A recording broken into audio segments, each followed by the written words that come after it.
Hello everyone. आज की इस क्लास में हम बात करने वाले हैं थर्मल प्रॉपर्टीज ऑफ मैटर और उसके अंदर भी हम बात करेंगे लेटेंट हीट की। तो लेटेंट हीट को शुरू करने से पहले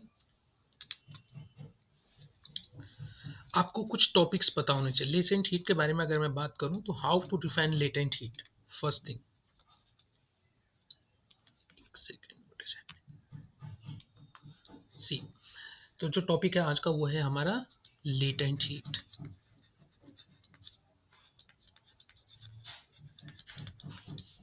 So how to define the latent heat? So latent heat is the amount of heat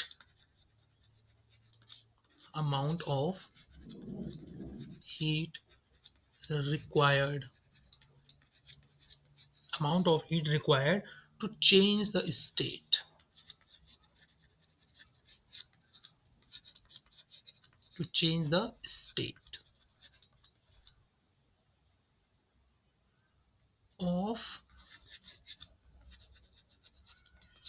of unit mass of substance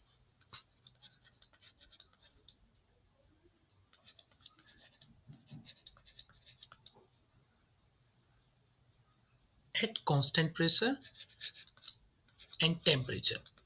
अभी मैं आपको समझाता हूँ इसका क्या मतलब है। At constant pressure and temperature. ठीक है। सो अगर आपको लेटेंट हीट को डिफाइन करना है तो how to define the latent heat. Latent heat is the amount of heat required to change the state of unit mass of substance at constant pressure and temperature। मतलब suppose आपके पास ice है, unit mass की कोई ice है, ठीक है, mass is unit, और आपको क्या करना है, इसको स्टेट को चेंज करना है। अभी आइस किस स्टेट में, सॉलिड स्टेट में, आपको इसको किस में कन्वर्ट करना है, लिक्विड में। तो you will melt it, you will give heat to this solid and it will start melting. ठीक है। तो जैसे जैसे सपोज ये सॉलिड जब आइस थी, इसका टेम्परेचर कितना है, 0 डिग्री सेंटीग्रेड। आपने इसको हीट एनर्जी दी, थोड़ा बहुत आइस स्मेल्ट होनी स्टार्ट होगी, फिर एनर्जी आप देते जा रहे हो, इसको हीट एनर्जी देते जा रहे हो, आइस मेल्ट होती जाएगी, मेल्ट होती जाएगी, और एक कंडीशन ऐसी आएगी जब पूरी की पूरी आइस मेल्ट हो चुकी होगी। बट इस ड्यूरेशन में जब सॉलिड से लिक्विड में चेंज हो रही थी क्या आपकी स्टेट, आइस मेल्ट हो रही थी, तो उस ड्यूरेशन में आपके टेम्परेचर में कोई इंक्रीमेंट नहीं हुआ। तो सारी की सारी जो एनर्जी आपने प्रोवाइड की थी, heat energy, was that heat energy converted the state from solid to liquid। So the amount of heat required to change the state of unit mass of substance at constant pressure and temperature is called as latent heat। now mathematically अगर मैं बात करूं, if m mass of substance if m mass of substance undergo a change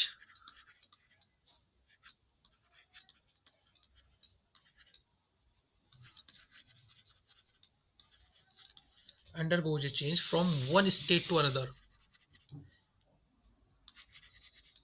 मतलब suppose आपके पास m मास की कोई ice है और उसको आप लिक्विड में कन्वर्ट करना चाह रहे हो, state to another, then the amount of heat required, then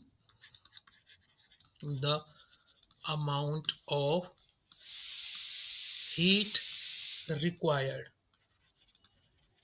in this process is, it is given by Q equals to M into L, where this L is latent heat, this L is latent heat। और अगर मैं L के लिए formula लिखूं तो L will become Q over M। Q is the heat energy, M is the mass of the substance। So this L represents latent heat। ठीक है। Now अगर मैं इसकी SI यूनिट की बात करूं, लेटेंट हीट की SI यूनिट, तो लेटेंट हीट की SI यूनिट क्या होगी, Q की यूनिट अपॉन M की यूनिट। Q की यूनिट SI होती है जूल और अपॉन केजी, जूल पर केजी। सिमिलरली अगर मैं CGS यूनिट की बात करूं तो CGS unit will be calorie पर gram. So this is all about the latent heat. ठीक है, अब हम बात करते हैं टाइप्स ऑफ लेटेंट हीट। दो टाइप के लेटेंट हीट हम देखेंगे यहाँ पे। पहला, first is latent heat of fusion. इसका क्या मतलब हुआ? लेटेंट हीट ऑफ फ्यूजन, और दूसरा होगा लेटेंट हीट ऑफ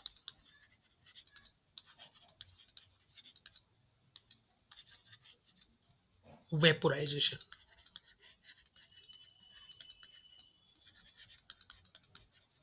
तो लेटेंट हीट ऑफ फ्यूजन को हम डिनोट करते हैं एल, और नीचे से सब्सक्रिप्ट लग जाएगा F, latent heat of fusion. Similarly latent heat of vaporisation को अगर डिनोट करना तो एल, और नीचे से सब्सक्रिप्ट लगा दो V, L F and L V. ठीक है, तो this is the latent heat of, अगर मैं फ्यूजन की बात करूं तो amount of heat required to change the state of unit mass of substance from solid to liquid. मतलब अगर आपके पास कोई यूनिट मास का सॉलिड है और आपको उसकी स्टेट चेंज करनी है, किसमें? लिक्विड में। जैसे एग्जांपल हम देते हैं किसका? आइस का। सॉलिड टू लिक्विड चेंज करना है आपको यूनिट मास को at melting point, at melting point. तो जो अमाउंट ऑफ हीट रिक्वायर्ड होगी उसको आप बोलोगे heat of, latent heat of fusion और latent heat of melting. Latent heat of fusion और लेटेंट हीट ऑफ मेल्टिंग, तो उसको एल एफ से डिनोट करते हैं। Similarly latent heat of vaporisation अगर आपको डिनोट करना है, ठीक है, उसको समझाना है कि ये क्या है। So it is the amount of heat required to change the state of unit mass of substance from liquid to vapour, liquid to vapour at boiling point. ठीक है, आपने 100 डिग्री सेंटीग्रेड तक पानी को उबाल दिया, पानी बॉईल होने लग गया। अब आप उसको और हीट दे रहे हो तो टेम्परेचर 101 ना होके क्या हो रहा है, लिक्विड कन्वर्ट होने लग गया है वेपर में। तो टेम्परेचर कांस्टेंट बना हुआ है बट स्टेट चेंज हो रही है फ्रॉम लिक्विड टू वेपर। सो उस केस में जो हीट अमाउंट रिक्वायर्ड होगा उसको आप कहोगे लेटेंट हीट ऑफ वेपोराइजेशन।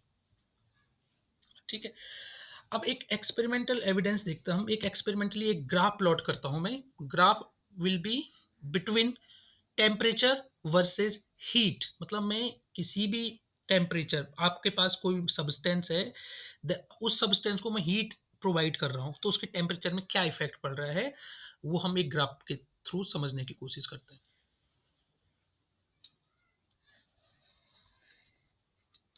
सी, ठीक है, एक्स एक्सिस पे हम लेंगे हीट,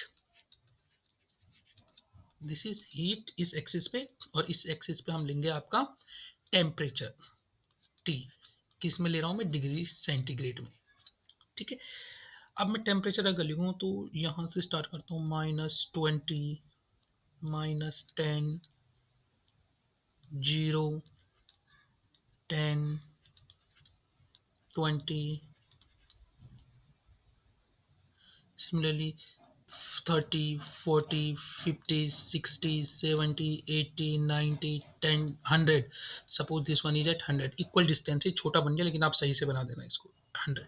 ठीक है, उसके बाद 110 ऐसे। इस एक्सिस पे मैंने क्या दिखा दिया? टेम्परेचर। और इस एक्सिस पे हीट दिखा रहा हूँ मैं। हीट किस में दिखा रहा हूँ? किलो कैलोरी में। Heat is in kilo calorie. ठीक है, तो यहाँ पे दिखा देता हूँ 50,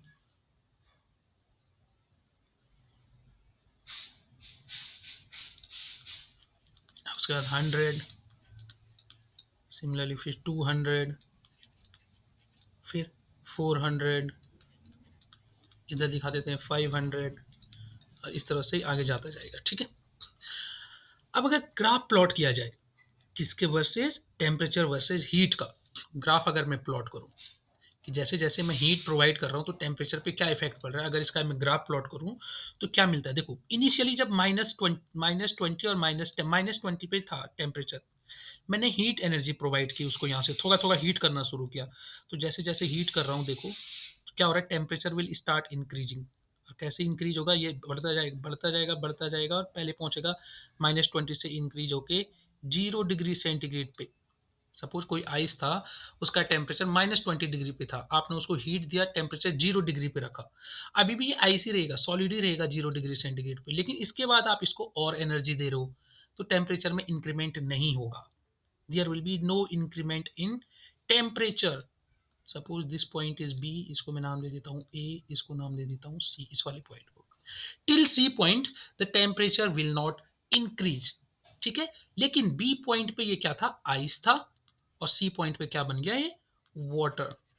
both are at 0 degree centigrade, C temperature is 0 degree centigrade.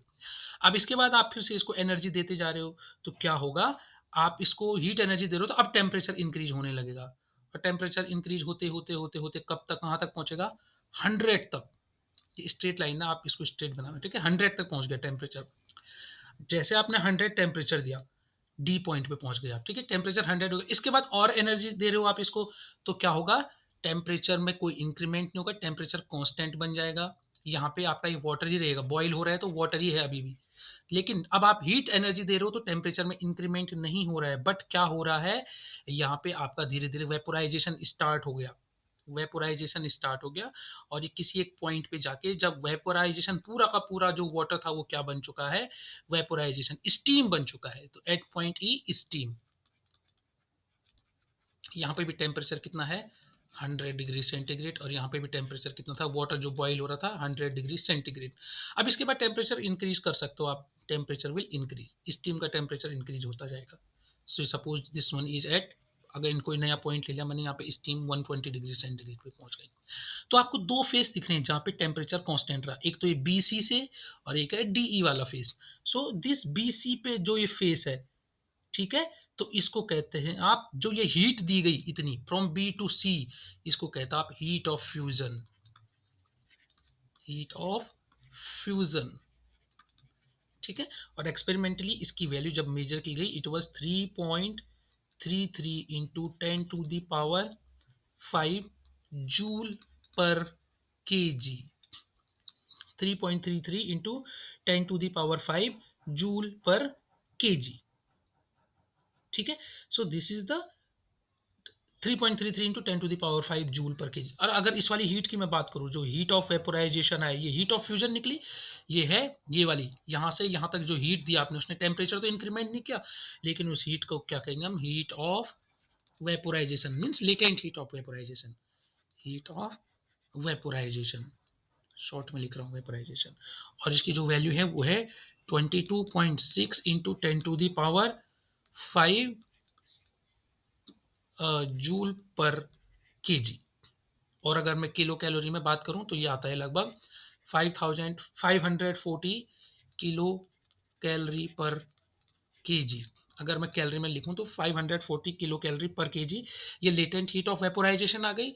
Similarly latent heat of fusion है 3.33 into 10 to the power 5 KG. और अगर इसको किलो कैलोरी में लिखूं, तो ये आता है 80 किलो कैलोरी पर केजी, ठीक है। So this was the graph of temperature versus heat for, कितने के लिए किया था हमने, ये 1 kg of water, this is for temperature versus heat, heat energy है ना, heat for 1 kg of water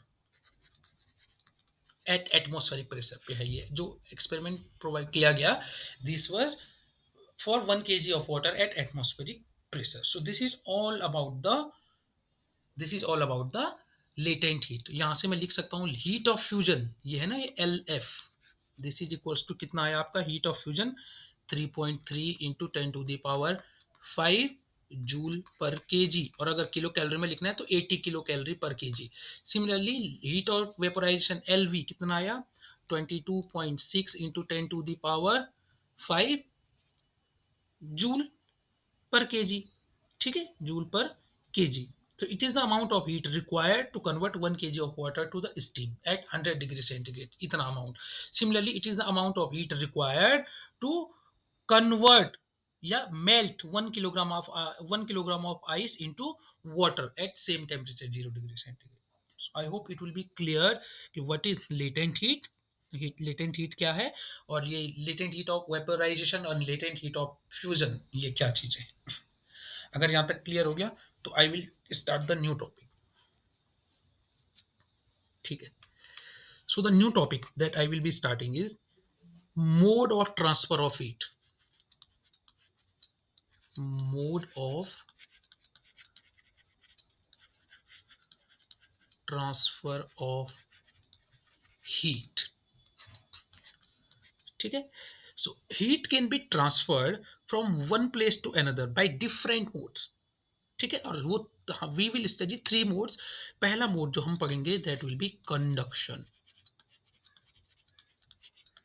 ठीक है, कंडक्शन। दूसरा मोड जो हम बात करेंगे उसके बाद दैट विल बी कन्वेक्शन। ये आप ऑलरेडी पढ़ चुके हो, इनके बारे में थोड़ा थोड़ा हम रिपीट करने वाले हैं, कन्वेक्शन। और तीसरी चीज जो हम पढ़ेंगे दैट विल बी रेडिएशन। इस रेडिएशन को हम बहुत डिटेल में पढ़ेंगे जब हम ब्लैक बॉडी रेडिएशन की बात करेंगे। ठीक है, पहले इन तीनों को देख लेते हैं, ये तीनों मोड हैं क्या और ये कैसे डिफरेंट है एक दूसरे से। कंडक्शन की अगर मैं बात करूं, तीनों क्या प्रोसेस हैं, ट्रांसफर ऑफ हीट के प्रोसेस हैं, चाहे कंडक्शन हो, चाहे कन्वेक्शन हो, चाहे रेडिएशन हो, but in different manner. So conduction की अगर मैं बात करूं, it is a process in which heat is transmitted from one part to another at lower temperature. Heat will always transfer from higher temperature to lower. तो इसमें भी heat transfer होती है from higher temperature to lower through molecular collisions. This is the most important thing. कैसे हो रही है? Through molecular collisions. Molecular collisions without any actual flow of matter. मतलब without any actual flow of matter. इसको कैसे समझते हैं अभी दिखाता हूँ आपको। सपोज ये कोई रॉड है, ठीक है, इसका ए एंड है, ये बी एंड है। आप ए एंड को हीट कर रहे हो यहाँ से, ठीक है, इसको क्या कर रहे हो आप, हीट कर रहे हो यहाँ से। तो इसमें मॉलिक्यूल्स होंगे बहुत सारे। जैसे ये एक एंड का मॉलिक्यूल हीट एनर्जी लेगा तो ये क्या करेगा, अपने अपनी अपनी पोजीशन के दोनों साइड क्या करने लगेगा, मोशन करने लगेगा, वाइब्रेशन करने लगेगा, ऐसे कुछ इस टाइप का वाइब्रेशन। सिमिलरली जब ये वाइब्रेशन करेगा तो ये दूसरे मॉलिक्यूल से कोलाइड होगा। अब ये एनर्जी इसने थ्रू कोलिजन दूसरे मॉलिक्यूल को ट्रांसफर कर दिया। अब दूसरा मॉलिक्यूल वाइब्रेट करेगा अपनी जगह पे, ऐसे ऐसे वाइब्रेट करेगा। फिर ये अगले वाले को ट्रांसफर करेगा एनर्जी, अगला मॉलिक्यूल ट्रांसफर करेगा। तो कुल मिला के जो मॉलिक्यूल्स हैं वो अपनी जगह पे वाइब्रेट कर रहे हैं बट एनर्जी को ट्रांसफर कर रहे हैं विदाउट एक्चुअली मूविंग। एक्ट्रम वो जो आपका ये है वाइब्रेशन, ये तो अपनी जगह पे कर रहा है वाइब्रेशन, लेकिन ये हीट को, दैट मीन्स एनर्जी को ट्रांसफर कर रहा है। So this is happening in the case of conduction. Conduction में क्या हो रहा है, एनर्जी मूव हो रही है, ठीक है, without any flow of matter. मतलब मॉलिक्यूल नहीं फ्लो हुआ बट एनर्जी फ्लो हो गई। ठीक है, so this is the process that we call conduction. ठीक है, इसका एग्जांपल जो आपने सबसे सिंपल एग्जांपल मैं बताया, जितने भी सॉलिड्स को आप हीट करते हो, all the solids are heated through conduction. When one end of metal is, जैसे ये वाला एग्जांपल था, when one end of metal rod is heated the molecules of the hot end will vibrate with greater amplitude and they have greater kinetic energy। जब पहला molecule का amplitude ज्यादा होगा, vibrate करेगा ज्यादा एम्पलीट्यूड से, इसकी काइनेटिक एनर्जी ज्यादा हो जाएगी, ऐसे वाइब्रेट कर रहा है। सिमिलरली नेक्स्ट वाले को अपनी एनर्जी ट्रांसफर करेगा, तो एनर्जी ट्रांसफर होती जाएगी एक मॉलिक्यूल से दूसरे molecule and so on. So the other and, धीरे धीरे ये वाला एंड भी क्या हो जाएगा, हीट हो जाएगा। आपने स्टार्ट किया था एक ए से और आपका एंड बी भी क्या हो जाएगा, कुछ टाइम बाद हीट हो जाएगा। क्यों, because of conduction. So this process is conduction. ठीक है, दूसरा है कन्वेक्शन। कन्वेक्शन में क्या हो रहा है, it is again the process of transfer of heat. So in this process the heat is transmitted through a substance from one point to another due to the bodily motion of the heated particle। इसमें particle will move, particles will move, actually the particle will move। Best example है जब आप पानी गर्म करते हो, when you heat the water, तो क्या होता है उसमें, वाटर या कोई भी fluid gets heated through convection. इसमें क्या होता है, जब आप फ्लूइड को हीट कर रहे हो, it will expand and its density will decrease, density कम हो जाएगी। सो पानी क्या होगा, ऊपर की ओर, या फ्लूइड क्या होगा, इट विल राइज अपवर्ड, और जो ऊपर का कोल्डर फ्लूइड होगा it will move downward.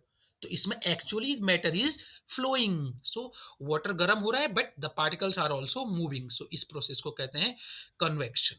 And the third thing that we will study is radiation. तो रेडिएशन में क्या होता है? It is the process by which heat is transmitted from one place to another without heating the intervening medium. Heating of intervening medium is not possible. Intervening medium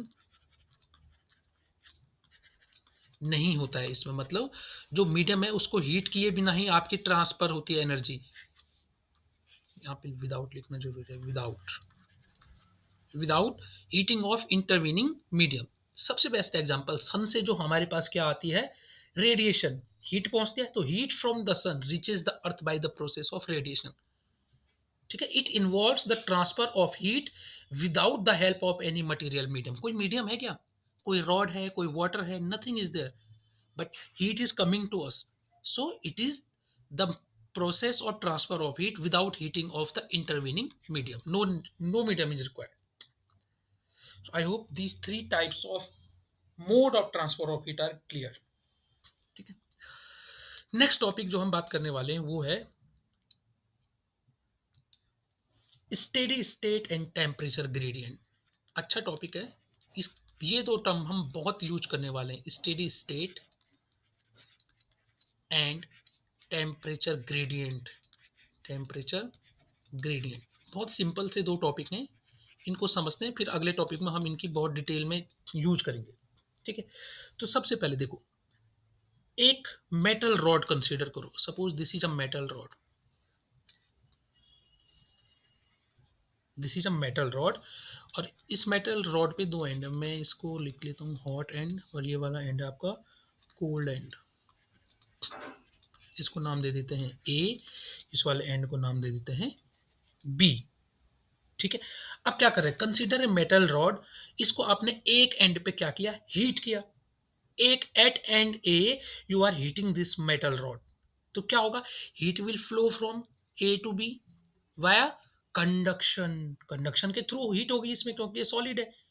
तो suppose the sides of the rod are covered with some insulating material. मैंने क्या किया, इसके सारे side को एक insulating material से क्या कर दिया, कवर कर दिया. अगर मैं ऐसा करूंगा तो क्या होगा, मैं इंसुलेटिंग मटेरियल से अगर इसको कवर कर दूं पूरी रॉड को, और उसके बाद एक एंड को गर्म करना चालू करूं यहां से, तो जो हीट ट्रांसफर हो रही होगी वो बाहर नहीं जाएगी, है कि नहीं.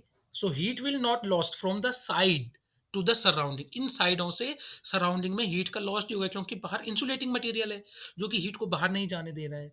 सो ऐसा करने पे जब आपने ए को स्टार्ट किया हीट करना, और आपने इंसुलेटिंग मटेरियल लगा दिया बाहर जो हीट लॉस्ट हो, तो कुछ टाइम बाद जो आपका बी एंड है that will also start heating. वो भी थोड़ा बहुत क्या हो जाएगा, हीट हो जाएगा.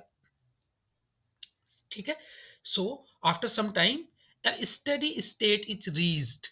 Steady state is reached when the temperature of every cross section of the rod becomes constant. Listen carefully. When every cross section of the rod temperature becomes constant, मतलब इसका क्रॉस सेक्शन में यहाँ पे भी ले सकता हूँ, या इस वाले पोर्शन को ले लूँ मैं, तो इसके हर पॉइंट पे टेम्परेचर सेम हो जाएगा. यहाँ पे देखूँ मैं, इसके हर पॉइंट पे टेम्परेचर सेम आ रहा है. इस वाले क्रॉस सेक्शन पे देखूँ, यहाँ पे हर पॉइंट पे टेम्परेचर सेम आ रहा है. ये हो सकता है कि यहाँ पे टेम्परेचर T1 हो, यहाँ पे T2 हो. सपोज सपोज इस क्रॉस सेक्शन पे मैंने, इस क्रॉस सेक्शन के हर पॉइंट पे मैंने टेम्परेचर मेजर किया, वो T1 आया, और इस दूसरे वाले क्रॉस सेक्शन के हर पॉइंट पे मैंने टेम्परेचर मेजर किया, वो T2 आया. T1 और T2 में डिफर, अलग अलग हो सकते हैं, बट इस क्रॉस सेक्शन पे हर पॉइंट पे टेम्परेचर सेम है, इस वाले क्रॉस सेक्शन के भी हर पॉइंट पे टेम्परेचर सेम है. जब ये सिचुएशन आ जाएगी तो उस स्टेट को हम कहते हैं स्टेडी स्टेट. ठीक है, और ये हर क्रॉस सेक्शन, हर सरफेस जिस पे टेम्परेचर सेम है, ये हो चाहे ये सरफेस, दोनों, इनको हम कहते हैं आइसोथर्मल सरफेसेस. आइसोथर्मल क्यों, क्योंकि इसके हर पॉइंट पे टेम्परेचर क्या है, सर सेम है.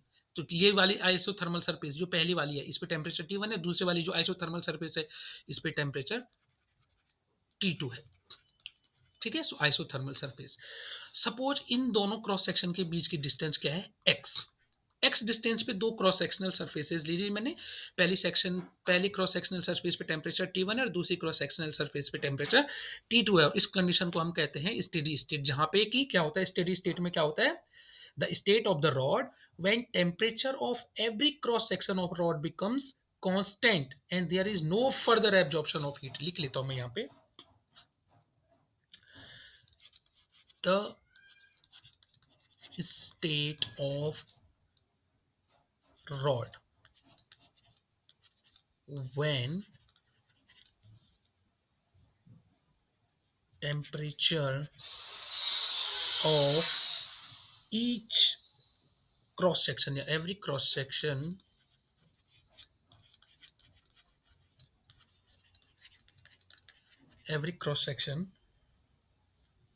of the rod, every cross section of rod becomes constant.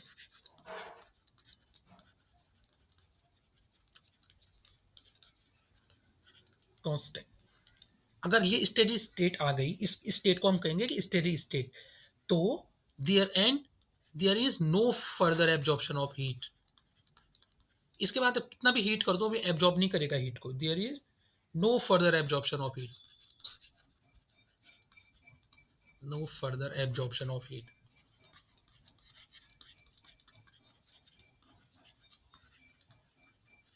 Absorption of heat, so this state is called steady state. अब स्टेडी स्टेट की और कैरेक्टरिस्टिक क्या है, उनके बारे में देख लेते हैं। सबसे पहले तो the temperature of two different parts, इस वाले पार्ट का टेम्परेचर और इस बी वाले पार्ट का टेम्परेचर अलग अलग हो सकता है, but the temperature of each part will remain constant. अब ए पार्ट की मैं बात करूं तो इसके हर पॉइंट पे टेम्परेचर सेम होगा, बी पार्ट की बात करूं तो हर पॉइंट पे टेम्परेचर सेम होगा। सिमिलरली हमने आइसोथर्मल सरफेस बनाई थी ये, तो इस वाली आइसोथर्मल सरफेस के हर पार्ट पे टेम्परेचर सेम होगा। वो अलग अलग बात है, दो अलग अलग पार्ट पे टेम्परेचर अलग अलग हो सकता है। तो this is the first characteristic. Second thing, जो हर सेक्शन जहां पे टेम्परेचर सेम है उसको हम क्या कहते हैं, आइसोथर्मल सरफेस। ठीक है। और एक चीज और, द टेम्परेचर विल डिक्रीज, मतलब आप यहाँ पे ए साइड पे टेम्परेचर मेजर करोगे और बी साइड के किसी भी एंड पे टेम्परेचर मेजर करोगे, तो बी साइड की तरफ आपको टेम्परेचर कम दिखेगा, ए साइड की ओर टेम्परेचर ज्यादा दिखेगा। ठीक है। So this is all about the steady state. और इसके बाद एक और टर्म जो मैंने इसमें कहा था हम देखेंगे, दैट इज टेम्परेचर ग्रेडियंट। ये और भी आसान है। टेम्परेचर ग्रेडियंट क्या है, देखो, temperature gradient, the rate of change of temperature, rate of change of temperature with distance in the direction of flow। अब इसको समझाता हूं ये क्या मतलब है, with distance in the direction of flow of heat is called temperature gradient. ठीक है। तो टेम्परेचर ग्रेडियंट ये है, heat of rate of change of temperature with distance in the direction of flow of heat. देखो, suppose हमने ये दो isothermal surfaces लिए, ठीक है। तो दो सरफेसेस लिए आपने, एक सरफेस पे टेम्परेचर T1 था और दूसरी सरफेस पे T2 था। हीट फ्लो कहाँ से कहाँ हो रहा है, T1 से T2 की ओर हीट फ्लो हो रहा है। सो कितना चेंज हुआ टेम्परेचर, T1 से T2 अगर गए होंगे तो टेम्परेचर चेंज कितना हुआ, T1 माइनस T2, है ना। और इसके बीच की डिस्टेंस क्या है, x। So the temperature gradient Tg equals to कितना टेम्परेचर में चेंज हुआ, T1 माइनस T2 अपॉन क्या डिस्टेंस थी इनके बीच की, x। So this is known as temperature gradient. Temperature में कितना चेंज आया और कितनी डिस्टेंस पे वो चेंज आया, उनका रेशियो, उसको हम कहते हैं टेम्परेचर ग्रेडियंट। आई होप ये भी क्लियर होगा आपको। तो स्टेडी स्टेट क्या है और टेम्परेचर ग्रेडियंट क्या है, ये भी क्लियर। और एक लास्ट टॉपिक हम ले लेते हैं जो आज मैं बात करने वाला हूं, वो है थर्मल कंडक्टिविटी। ठीक है। तो थर्मल कंडक्टिविटी भी एक आसान सा टॉपिक है, छोटा सा टॉपिक है जिस पर हम बात करेंगे, थर्मल कंडक्टिविटी सी। तो पहले मैं एक क्या कर रहा हूँ, एक ब्लॉग बना रहा हूँ, देखो, फिर मैं इसको समझाता हूँ ये किया क्या है मैंने।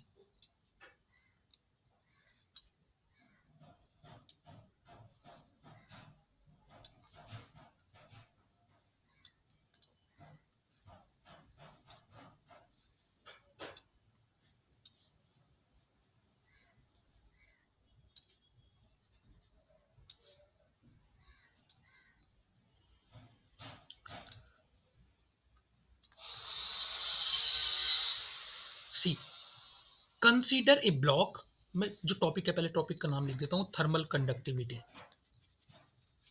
मतलब आपको पता है टेम्परेचर में इंक्रीमेंट हो रहा है, हीट कंडक्ट कर रही है, तो कंडक्टिविटी को कैसे डिफाइन करेंगे हम, किस किस चीज़ पे वो कंडक्टिविटी डिपेंड करेगी, that we will study under this topic, thermal conductivity. तो हमने एक ब्लॉक कंसीडर किया मटेरियल का, क्रॉस सेक्शनल एरिया हमने इसका ले लिया ए, ठीक है, दिस ब्लॉक का cross sectional area is A,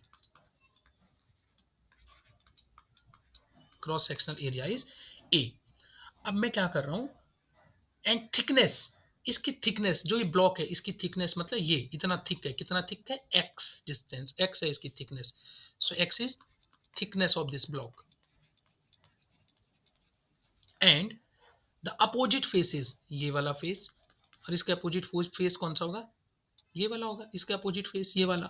so these two opposite faces are temperature at T1, एक सेकेंड, और T2, ये दूसरा फेस कितने पे है, T2 पे है। इसको मैं कह रहा हूँ ये T1 हायर टेम्परेचर पे है तो this one is your hot face, ठीक है, और जो दूसरा वाला है ये आपका T2 टेम्परेचर जो है थोड़ा सा कम है एज कंपेयर टू T2, तो this is your cold face, ठीक है। सो आपने मतलब यहाँ पे क्या अज्यूम कर लिया कि your T1 is greater than T2। तो ये डायग्राम अगर आपको समझ आ गया तब हम आगे की बात करते हैं। Now experimentally it is found that,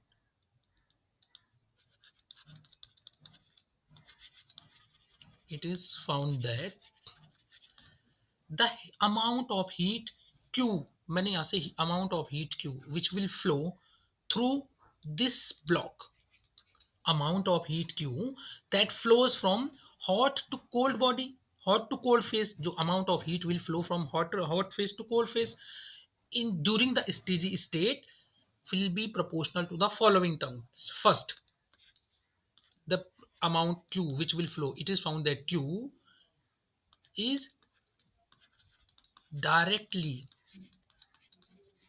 proportional to cross sectional area A, जितना ज़्यादा क्रॉस सेक्शनल एरिया होगा उतनी ज़्यादा अमाउंट ऑफ हीट फ्लो होगी। दूसरा चीज़ किस पे डिपेंड करता है, is directly proportional to time T, मतलब कितने टाइम तक हीट फ्लो हो रही है, जितने टाइम तक आप हीट फ्लो करोगे उतना ज़्यादा हीट का फ्लो होगा, मतलब टाइम पे भी डिपेंड करेगा। तीसरा किस पे डिपेंड करेगा, ये क्यू किस चीज़ पे डिपेंड करता है, is directly proportional to the temperature difference, दोनों फेस के बीच में क्या टेम्परेचर डिफरेंस है। सपोज एक 50 पे और एक 20 पे है तो कितना डिफरेंस आ गया, 30 का। तो उस केस में जो हीट फ्लो होगा, और दूसरे केस में अगर टेम्परेचर डिफरेंस 40 है तो जिस केस में टेम्परेचर डिफरेंस ज़्यादा होगा उस केस में ज़्यादा हीट फ्लो होगी। और चौथी चीज़ किस पे डिपेंड करता है ये हीट फ्लो क्यों, वो है inversely proportional to the thickness, inversely proportional to thickness। ये बिल्कुल कॉमन सी बात है, जितना पतला ये ब्लॉक होगा उतनी ज़्यादा हीट फ्लो होगी, जितना ज़्यादा थिक होगा ये उतनी कम होगी, तो इनवर्सली प्रोपोर्शनल हो गया थिकनेस एक्स के, ठीक है। और चौथा एक और चीज़ पे डिपेंड करता है कि ये जो मटेरियल है जिसका ये ब्लॉक बना हुआ है, it will depends on that thing also, तो depends on nature of material also, nature of material, ठीक है। So depends on the nature of material also. तो मैं अगर इन सबको कंबाइंडली लिखूं, क्यू प्रोपोर्शनल टू किस किस के था, ए के प्रोपोर्शनल था, temperature difference T1 minus T2 के प्रोपोर्शनल था, और टाइम टी के प्रोपोर्शनल था, और इनवर्सली प्रोपोर्शनल था थिकनेस के एक्स के, ठीक है। अगर प्रोपोर्शनलिटी साइन हटाऊं तो एक कांस्टेंट आएगा, Q will become K A T1 minus T2 upon, अच्छा इंटू टी भी है साथ में, upon X. So this is your Q.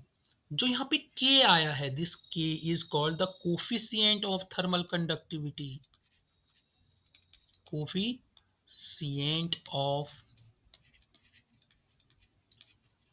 Thermal conductivity, this K is known as coefficient of thermal conductivity, ठीक है। इस के को आप क्या कहते हैं, coefficient of thermal conductivity.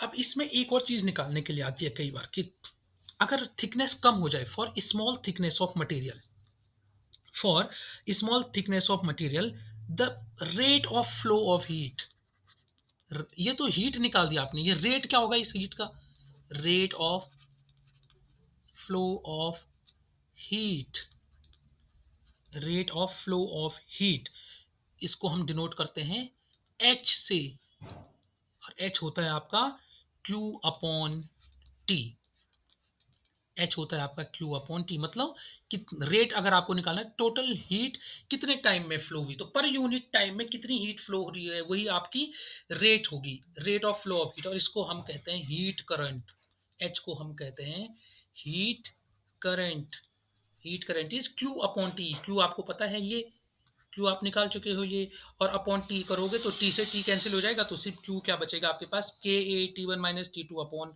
X. तो नेक्स्ट पेज पे लिख देता हूं मैं, आपका जो हीट करंट आएगा, heat current means rate of flow of heat, कितने टाइम में कितनी हीट फ्लो हुई, तो हीट करंट और rate of flow of heat में यहाँ पे लिख देता हूँ, हीट करंट और rate of flow of heat, rate of flow of heat, it is denoted by H, और ये की वैल्यू होती है Q upon T, T bus time, अगर आप क्यू की वैल्यू में टी को डिवाइड कर दोगे तो आपके पास बचेगा के A T one minus T two upon x, ठीक है। और अगर आपकी थिकनेस बहुत कम है तो मैं इसको लिख सकता हूँ के A T one minus T T mean change in temperature D T, और थिकनेस बहुत कम थी तो एक्स की जगह डी एक्स लिख दिया, तो माइनस के A D T upon D x, ये माइनस साइन का क्या मतलब है कि जो आपकी टेम्परेचर है D T upon D x है वो नेगेटिव है, मतलब जिस डायरेक्शन में आप जा रहे हो वहां टेम्परेचर डाउन होता जा रहा है, it is just showing you the this negative sign show you only the that the temperature will decrease in the flow of direction, direction of flow की जो हीट की डायरेक्शन होगी उसकी उस डायरेक्शन में टेम्परेचर मेजर करते जाओगे तो वो नेगेटिव होता जाएगा, कम होता जाएगा, तो इसको कहते हैं आप टेम्परेचर हीट करंट, और rate of flow of heat H से डिनोट करते हैं। अब इससे अगर मैं के निकालना के की हमने बात की थी, ठीक है, अभी हमने क्यू निकाला था क्या, इससे पहले वाले डेरिवेशन में क्यू इक्वल्स टू निकाला था के A T one minus T two into T upon x, तो यहाँ से मैं अगर के निकालूं, ये अलग टॉपिक है जो अभी मैंने बताया, यहाँ से मैं अगर के निकालूं तो K will become Q into X upon A into T one minus T two, temperature है ठीक है, into small T that is time, तो एस आई यूनिट क्या हो जाएगी के की, यहाँ से बताओ मुझे, S I unit of K, it will become Q क्या है आपकी एनर्जी है, जूल, एक्स डिस्टेंस है metre upon area metre square, temperature आएगा तो it will be in kelvin, temp time T second, ठीक है, तो आप इसको सॉल्व करो, जूल पर सेकेंड पर मिनट पर केल्विन, ठीक है, so this is the SI unit, और जूल पर सेकेंड को वॉट भी बोलते हैं अगर आपको पता हो, जूल पर सेकेंड को मैं वॉट लिख सकता हूँ, तो what per minute per kelvin, these both are the SI unit of, चाहे आप इसकी बात करो चाहे ये नीचे वाले बात करो दोनों सेम है, तो these are the units of K क्या है कोफिशिएंट ऑफ थर्मल कंडक्टिविटी, ठीक है। और अगर डायमेंशन की मैं बात करूं तो इसकी डायमेंशन क्या होगी बेटा, डायमेंशन, डायमेंशन विल बी, देखो डायमेंशन ऑफ के विल बी, पहला क्या है एनर्जी जूल है, तो जूल की एनर्जी, जूल की यूनिट क्या होगी dimension M L square T minus two it's energy, into metre length है तो एल अपॉन मीटर स्क्वायर मतलब एल स्क्वायर, इंटू कैलविन, तो कैलविन को तो के ही लिखते हैं डायमेंशन में, और इंटू टाइम सेकेंड है तो टी, इसको सॉल्व करो तो आपको क्या मिल जाएगा, you will get M L T minus three K minus one, so these are this is the dimension of coefficient of thermal conductivity के, ठीक है। So this was all about the thermal conductivity, आपने देख दिया thermal conductivity किस किस चीज़ पे डिपेंड करती है, तो आपने हीट फ्लो देखा किस किस चीज़ पे डिपेंड कर रहा है, वहां से आपने के लिए फॉर्मूला निकाला, फिर आपने वहां से एच हीट करंट के लिए फॉर्मूला निकाला क्यू अपॉन टी करके, दैट वाज हीट करंट, तो ये लास्ट में आपने क्या निकाल दिया, जो डायमेंशन निकाल दी किसकी के की, ठीक है। तो आज की इस क्लास को हम यहीं पे खत्म करते हैं, और नेक्स्ट क्लास में हम बात करेंगे फिर से एक नया टॉपिक लेंगे हम थर्मल रेसिस्टेंस, और उसके बाद हम मूव करेंगे रेडिएशन पर।